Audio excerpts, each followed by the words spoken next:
ഇന്നലെ ഉച്ചയോടെ കാണാതായ യുവാവിനെ മരിച്ച നിലയിൽ പുഴയിൽ കണ്ടെത്തി. പാലക്കാട് പത്തിരിപ്പാലയിൽ നിന്നും കാണാതായ പടിഞ്ഞാറക്കര സ്വദേശി അദീബ് കെ അമീറിന്റെ മൃതദേഹമാണ് കണ്ടെത്തിയത്.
കാണാതായതോടെ യുവാവിനായി ബന്ധുക്കളും പ്രദേശവാസികളും തിരച്ചിൽ നടത്തി വരികയായിരുന്നു. രാവിലെ അതിർക്കാട് റെയിൽവേ ട്രാക്കിന് സമീപത്ത് നിന്ന് യുവാവിന്റെ ബൈക്ക് കണ്ടെടുത്തിരുന്നു. തുടർന്ന് നടത്തിയ പരിശോധനയിലാണ് ഭാരതപ്പുഴയിൽ അതിർക്കാട് ഭാഗത്ത് വെച്ച് മൃതദേഹം കണ്ടെത്തിയത്. മരണകാരണം വ്യക്തമല്ല.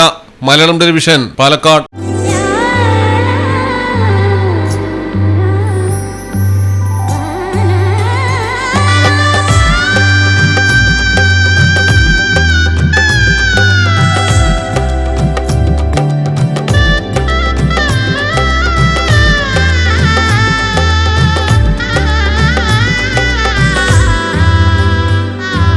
Celebrate the moments of colors. KMT Silks, Perindalmanda, Kottakkal.